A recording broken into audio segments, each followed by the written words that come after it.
Ibu kok sembunyi dari istri? Kalau saya mati, istri saya dapat warisan harta saya 1/8. Itu hak dia, wajib untuk dia itu 1/8, tidak boleh diambil orang. Tapi kalau saya mati, ibu saya dapat 1/6. Lebih besar mana? Ibu. Siapa yang bikin itu? Aturan itu di mana? Di Quran. Salah Allah? Betul kita? Makanya ingatkan sama istri. Kalau saya, istri saya ingatkan. Betul, demi Allah. Baru nikah saya, ibu saya itu sedang memperhatikan bunga-bunga. Di sepanjang keliling rumahnya itu ditanamnya bunga mawar. Dia rawat sendiri dengan tangannya. Duduk dia melihat bunga-bunga gitu dari dalam rumah. Saya bilang sama istri saya, siapa itu yang duduk lihat bunga-bunga itu? Mana bang? Itu, iya. Umi abang? Oh, umi saya? Iya. Umi abang? Umi saya? Iya. Oh. Saya bilang tolong kamu selama jadi istriku, jangan kau pernah bertengkar dengan dia. Sekali kau bertengkar dengan dia, marah ibuku dibilangnya, Nain. Ibu saya panggil saya Nain. Nain, kau pilih istrimu atau aku? Pasti ku pilih ibuku, kau kutinggal. Pucat istri saya. Abang gak sayang sama saya? Oh sayanglah, begitu banyak perempuan di dunia kau kuambil. Sayanglah ya enggak? Kau telah memenangkan pertarungan. 1 kotak surat cinta untuk aku. Kau kupilih.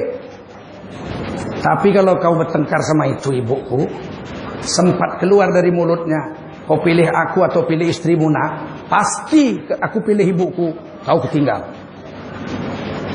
Alhamdulillah sampai mati, sampai wafat ibu saya, istri saya nggak pernah bertengkar dengan ibu saya. Ibu saya waktu mau wafat, dikumpulkannya semua saudara saya perempuan 6. Saudara perempuan biasanya main jerahap. Semua yang ada sama saya diambilnya semua itu, nggak permisi. Itu pula lah kawat perempuan ini. Datang dia ke rumah, dibukanya lemari baju saya. Ada shal. Saya beli shal, 1 untuk istri saya, 2 untuk anak saya. Di pesawat terbang Sriwijaya Air, kan ada pasmina itu. Nah, saya beli 3 untuk anak saya, 2 untuk istri saya, 1. Datang mbak saya, cantik, cocok untuk saya, diambilnya aja. Istri saya lihat gitu. Dikumpulkan ibu saya, adik-adik saya, mbak-mbak saya. Kalian semua jangan kalian ganggu istri Nain. Karena kalian tak ada apa-apanya dibanding dia. Dia itu baik. Wah, diam semua adik-adik saya. Kemudian saya dipanggil. Kau jangan sia-siakan istrimu. Aku pun gak sanggup jadi istrimu katanya.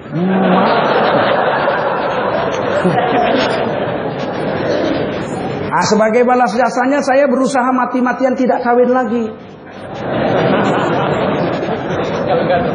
Itu balas jasanya.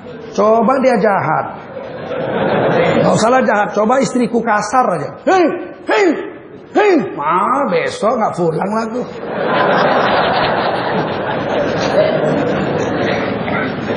Nah, jadi berbuat baik sama ibu bapak, tidak ada yang lain. Kalah yang lain harus kalah. Kalau kita datang ke rumah ibu kita, bapak kita sudah kawin, datang ke rumahnya, ada makanan di atas meja, haram bagi kita makan tanpa permisi. Mesti bilang, mak ada nasi goreng, makanlah, baru makan. Nggak bisa udah dimakan baru, mak nasi gorengnya aku makan. Tidak bisa. Kita tidak boleh makan makanan di rumah bapak ibu kita setelah kita dewasa tanpa meminta izin kepadanya. Sebaliknya kalau beliau itu datang ke rumah kita, dilihatnya ada makanan di atas meja, beef stick. Dia bilang apa? Pak, katanya sama suaminya. Ini namanya beef stick, Pak. 40 tahun yang lalu kita makan ini, Pak. Ayo kita makan yuk. Dimakannya habis. Kita keluar dari kamar. Kok berani makan tanpa permisi? Nggak ada hak kita itu. Dia boleh makan makanan kita tanpa permisi. Kita tanya, ya. Habis, Pak. Beef sticknya. Sedap kali pun beef stick kau ini, nak. Kami makan berdua habis. Kurang, Pak. Besok saya beli lagi. Gitu harus sama orang tua. Datang istri kita, masuk kamar pintu banting, wah, kenapa kamu? Habis lipstik dimakan si tua-tua itu. Istriku, sabar, kau itu bapak ibuku. Kau nggak jumpa laki-laki ganteng ini kalau nggak ada dua orang itu. Soal lipstik kau ribut, besok kita beli lagi, kita bikin yang lebih banyak dari itu bisa. Itu kamu sama ibu bapakku. Ingatkan istri. Sebab hari ini banyak istri menganggap ibu suaminya itu sebagai madunya. Bukan sebagai mertuanya, tapi sebagai madunya, sebagai saingan. Berebut-rebut antara ibu dengan istri. Makanya Rasulullah itu mengajarkan kepada kita, jangan satukan istrimu dengan ibumu. Tidak baik menyatukan ibu kandung saya dengan ibu saya. Karena pasti salah satu menderita. Kalau enggak ibu saya yang kurus, istri saya yang minggat itu. Dapat mertua yang galak, istri saya kabur. Dapat istri yang galak, mertua saya, ibu saya stroke. Oleh karena itu dua ini jangan disatukan. Andai kata ada wanita bisa bersatu rumah dengan mertuanya, ini ahli surga Allah Subhanahu wa taala. Sebab biasanya menantu itu tertekan oleh mertuanya. Sangat tertekan. Sebab kesalahan saya sebagai suami di mata istri, kesalahan istri saya di mata saya dibandingkan kesalahan istri saya di mata ibu saya, itu bisa 100 kali lebih besar di mata ibu saya.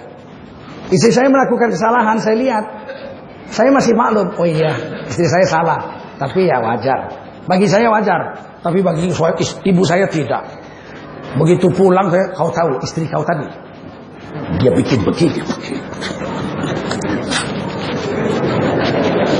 Padahal menurut kita wajar, menurut ibu kita tidak wajar.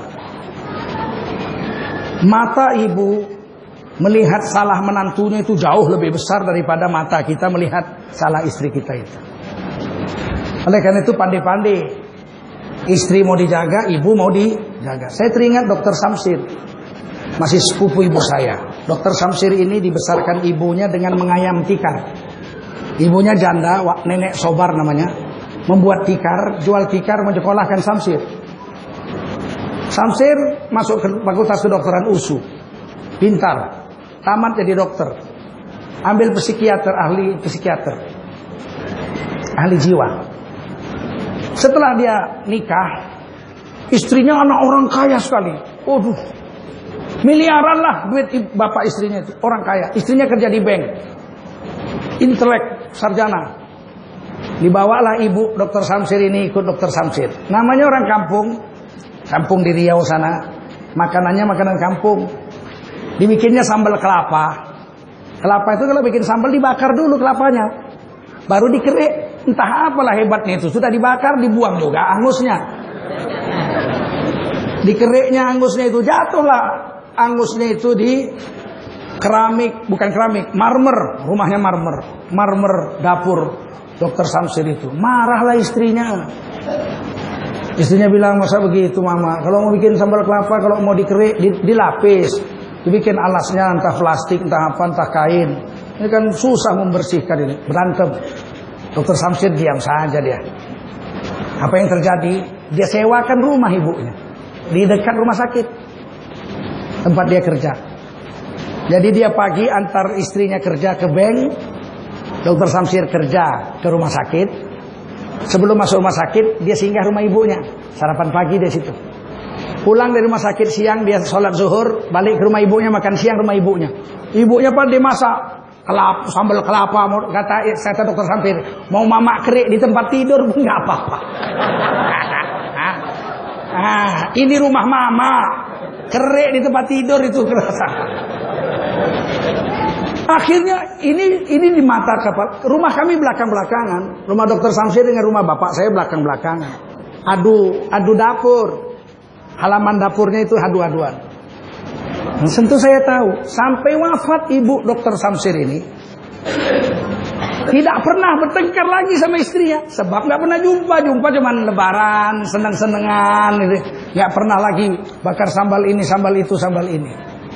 Bikin sambal nenas, kan jorok tuh di keramik pula lagi kan. Alhamdulillah sampai wafat ibu Dr. Samsir itu Berbahagia dibikin Dr. Samsir. Saya melihat itu dan mengambil pelajaran. Kenapa kita nggak begitu terhadap istri dan ibu kita? Tentu kemudian kepada istri. Istri itu pakaian kita. Hunna libasul lakum wa antum libasul lahun. Istrimu pakaianmu, hai laki-laki. Kamu pakaian istrimu, hai wanita. Kita kalau pakaian kita robek-robek, busuk baunya, yang malu pakaian kita atau kita? Istrimu itu pakaianmu. Kalau istrimu itu hina, jahat, yang malu kita bukan dia. Dia malu juga, tapi yang paling malu kita. Sempat istri kita pakai rok mini, robek di dada, robek di ketek, robek di puser. Tetangga kita bilang apa? Ya Allah, bini siapa ini? Bini siapa ini? Bininya Ustaz Tengku Zulkarnain. Innalillahi wa inna ilaihi raji'un. Yang malu tuh kita. Dia malu juga, tapi yang paling malu kita. Sebab dia pakaian kita. Paham? Maka pakaian kita ini harus kita jaga. Dan wanita itu kata Nabi terbuat dari tulang rusuk, yang paling bengkok, yang paling bawah. Kalau kau paksa lurus, dia patah. Kalau biarkan aja, maka dia bengkok sampai hari kiamat. Akan susah itu. Lurus-luruskan, bengkok lagi. Lurus-lurus, bengkok. Sama wanita harus begitu. Cara yang paling praktis kepada wanita adalah rebut perasaannya. Karena akalnya cuma satu, dia perasaan 9. Kita akal 9, perasaan 1. Istri kita udah masak 2 jam. 2 jam masak. Ini serbetnya dibikin kayak topi Panglima Nayan. Datang kita makan, sap sup, siap makan bukan dipakai ini serbet. Kesini dilap. Udah, langsung masuk tempat tidur. Sedikit pun tak mau memuji hasil karya istri. Kata Nabi, ambil perasaannya, bilang ya Allah, Dek, inilah toco paling nikmat seumur hidup yang abang pernah makan. Yang benar bang, demi Allah lihat nih 2 piring abang makan toco ini, masya Allah. Itu dia bisa 2 minggu toco terus dia masak. Karena dia memang main perasaan bukan main akal. Tetangganya nanya, kamu masak toco? Udah 2 minggu toco terus. Abang suka kalau toco. Ya suka, tapi kalau 2 minggu bosan. Dia nggak pakai itu, dia pakai perasaan, bukan pakai akal. Wanita yang seperti itu ajaibnya. Mau kita paksa dengan cara kita, pakai akal kita, patahlah dia. Rebut perasaannya. Nabi itu paling pandai mengambil perusahaan istri. Kalau istri sedang masak, kita di rumah lewat, urut bahunya. Capek sayang. Nanti dia tepis itu. Nanti kelihatan anak-anak. Anak-anak kursus bahasa Inggris. Ambil perasaan. Itu sebulan masak senyum aja bini kita. Mertuanya datang. Mertua kita, ibunya datang. Ku tengok kau Susi. Udah 3 hari ini asal masak senyum aja. Kenapa? Gak apa-apa mak. Ingat abang aja. Ya. Padahal kita urut 2 menit pun udah sampai. Terpaksa aja. Tapi efeknya. Apalagi urut sambil cium pipinya. Itu bisa sambil masak senyum tapi air matanya mengalir. Perempuan makhluk ajaib, dia punya perasaan 9 tahu. Oleh karena itu rebut perasaan istri. Makanya Nabi memanggil istri bukan namanya. Memanggil Khadijah, Sayyidah Khadijah. Nabi memanggil Siti Khadijah, ya Habibi, wahai kekasihku. Habibi, 25 tahun gak pernah keliru. Memanggil Siti Aisyah, ya Humaira, wahai si pipi merah. Alangkah bangganya istri kita. Coba kalau kita panggil pipi merah, pulang kita sayang. Itu bisa 10 menit dia pura-pura gak dengar. Sama kawannya dia lagi cerita sama teman-temannya. Pipi merah, pulang sayang. Akhirnya kawannya, hehe, siapa pipi merah? Apa? Abang. Pulang ya, suami udah manggil. Si pipi merah. Sengaja itu lama-lama biar dengar semua kawan-kawannya dengar.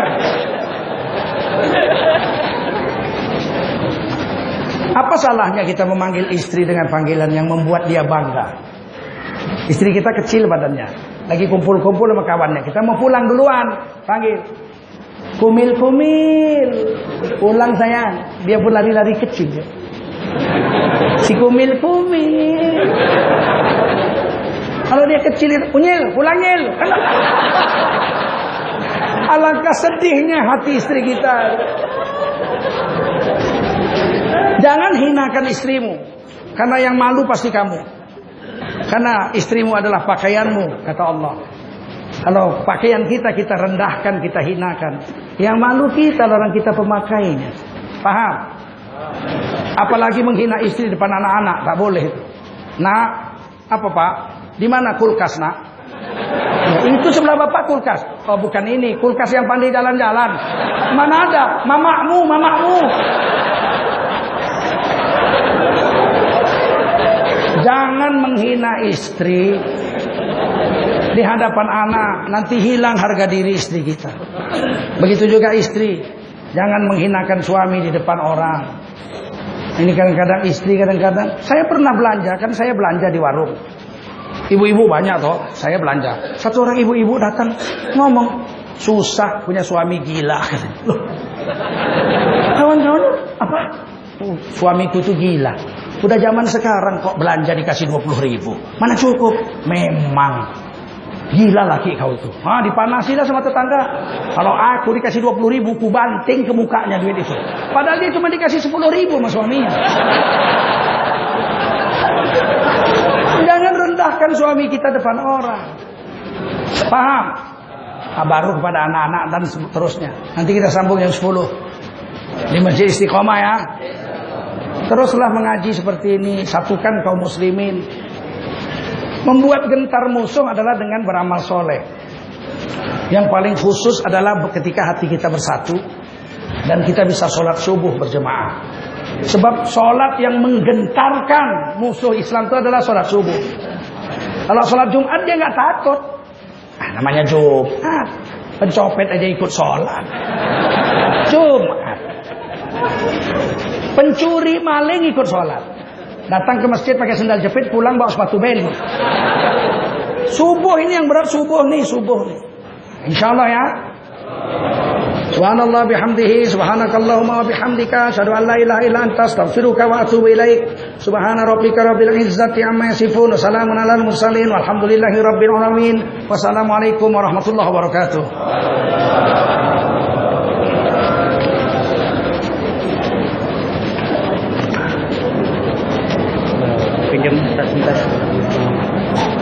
Oh, saudara-saudara, ada yang lupa saya.